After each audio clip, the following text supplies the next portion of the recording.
देखिए, subjective mood is nothing but that indicates the possibility. देखिए, indicative का opposite है ये। वो फैक्ट की बात कर रहा था, ये कल्पनाओं की बात करेगा, ये तुक्कों की बात करेगा, है ना, ये शायद अगर मगर ये होता वो होता, इन सब की बात करेगा, है ना। यानी कोई फैक्चुअल चीज नहीं है इसमें, ख्याली पुलाव चल रहे हैं सारे। अगर ऐसा होगा वैसा होगा, ना, आप समझ जाएंगे धीरे धीरे। इसमें एग्जाम्पल्स हैं। विश होगी, हाइपोथेटिकल स्टेटमेंट्स, यानी किसका अपोजिट है पूरा का पूरा, इंडिकेटिव मूड का पूरा अपोजिट है। This mood usually mixes the tense of the verb and doesn't, देखिए guys, doesn't follow the common usage of tense. समझ रहे हैं आप? यानी जैसे सिंगुलर सब्जेक्ट के साथ सिंगुलर वर्ब आता है, प्लूरल के साथ प्लूरल आता है, उसका इससे कोई लेना देना नहीं है ना, उसका इससे कोई लेना देना नहीं है। ये अपना ही नियम रखेगा, क्योंकि इमेजिनेशन है। अभी आप समझ जाएंगे एग्जाम्पल से। इमेजिनेशन है ना, विशेष है, हाइपोथेटिकल स्टेटमेंट है, तो सभी के सिंगुलर प्लूरल सब वर्ब सब्जेक्ट के लिए वर्ब सेम ही रहेगा, वो भी अलग अलग तरह से। सब्जेक्टिव मूड को मैं बहुत डिटेल में पढ़ाऊंगा इस वीडियो के बाद, एक नेक्स्ट वीडियो में बहुत ही डिटेल में, और उससे एक सवाल आने लगा है ना, और इम्पॉर्टेंट भी है, थोड़े टेढ़े सवाल होते हैं वो, और आसान है लेकिन।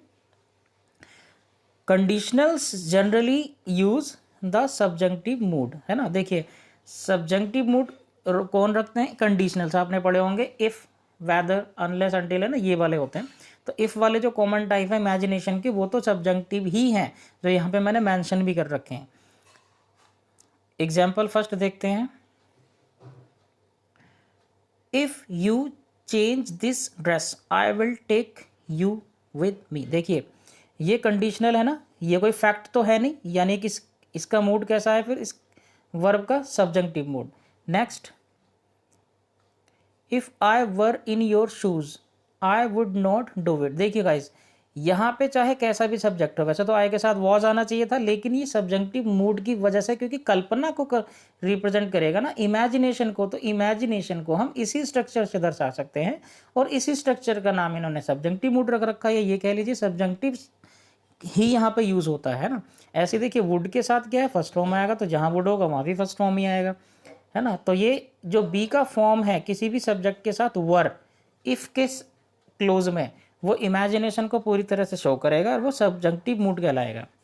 थर्ड वाला भी ऐसी है। देखिए, अगर आपने यहाँ पे ये तो वैसे भी प्लूरल है, दे वर ही आएगा। यहाँ पे कुछ भी सब्जेक्ट हो, जैसे यहाँ पे था ना, तो कुछ भी सब्जेक्ट हो वर ही आएगा। ऐसे ही लास्ट भी, if they had taken the vaccine they would not have. देखिए, यहाँ पे भी कैसा है, सब्जेक्टिव, यानी कंडीशनल भी पूरा का पूरा क्या है, सब्जेक्टिव।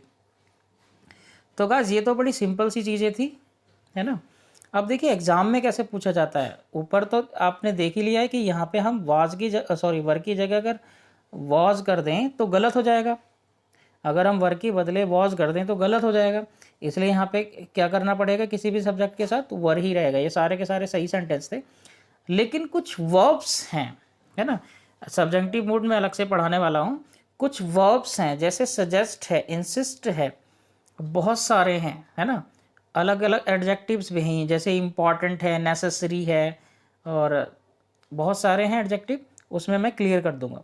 ये सारे के सारे अपने साथ सब्जेक्टिव मूड लेते हैं। जैसे यहाँ पे देखिए गाइस, अवर सजेशन, यहाँ पे सजेस्ट का नाउन बना के इन्होंने यूज़ किया है, इज दैट। तो देखिए, मैं थोड़ा हिंट दे देता हूँ, सजेस्ट वगैरह के साथ जो दैट क्लोज यूज़ होगा, है ना, दैट क्लोज यूज होगा, उसके बाद चाहे सब्जेक्ट प्लूरल हो या फिर सिंगुलर हो, वर्ब हमेशा वर्ब का फर्स्ट फॉर्म ही आएगा, चाहे यहाँ कैसा भी टेंस हो, इसका चाहे कैसा भी टेंस हो, प्रेजेंट है, पास्ट है, फ्यूचर है, it doesn't matter. That close के बाद सब्जेक्ट चाहे सिंगुलर है या प्लूरल है। कुछ वर्ब्स ऐसे हैं जिनके बाद ये कंडीशन फॉलो होनी है, और यहाँ पे वर्ब हमेशा कैसा आएगा, फर्स्ट फॉर्म ही आएगा, यानी बिना एस या ई एस के। कोई सब्जेक्ट सिंगुलर है, प्लूरल है, कोई फर्क नहीं पड़ता। देखिए, जैसे our suggestion is that everyone on the team. देखिए गाइस, सजेशन को इन्होंने नाउन के रूप में यूज किया है ना, एवरीवन है, सजेशन को नाउन के रूप में यूज किया है। ये दैट क्लोज है, दैट के बाद सब्जेक्ट क्या है, एवरीवन, तो एवरीवन ऑन द टीम के, एवरीवन तो क्योंकि सिंगुलर माना जाता है इसलिए तो एस वाला यूज होना चाहिए था, लेकिन क्योंकि ये वर्ब की क्वालिटी ऐसी है कि इसके साथ ये लगेगा सब्जेक्टिव मूड ही, इसीलिए यहाँ पे डज नहीं आ सकता, क्या लगेगा, डू, है ना, क्या लगेगा, डू, यानी बिना एस या ई एस के, बिना एस या ई एस के वर्ब का फर्स्ट फॉर्म लगेगा। क्लियर है। सेकंड सेंटेंस देखिए, पहले तो इसका देखिए यहाँ पे क्या दे रखा है इन्होंने, डू, यानी ये वाला सही है और ये वाला क्या था, गलत था। सेकंड जो वर्ब है रेकमेंड, है ना, शी रेकमेंडेड दैट, देखिए गाइस रेकमेंड है यहाँ पे वर्ब है और दैट क्लोज है। ये एक रूल है, ये बहुत सारी वर्ब्स फॉलो करती हैं, ऐसा मैं बहुत डिटेल में बताऊंगा और उसमें से आपको एक या दो सवाल 100% फंसने एग्जाम में, है ना। तो रेकमेंड है, रेकमेंड के बाद क्या है, दैट क्लोज। अब ईच स्टूडेंट तो सिंगुलर है, तो उसके हिसाब से तो ऐसे ही यस आना चाहिए था, लेकिन ये गाइस कैसा मोड लेती है ये वाली वर्ब, दैट क्लोज के साथ सब्जंक्टिव मोड। सब्जंक्टिव मोड बोले तो वर्ब का फर्स्ट फॉर्म बिना एस या ई एस के, है ना गाइस। तो यहाँ पे भी क्या प्रॉब्लम हुई, ये पूरा स्ट्रक्चर है, देखिए गाइस, रेकमेंडेड, फिर दैट क्लोज है, तो उसके बाद क्या आना चाहिए यहाँ पे,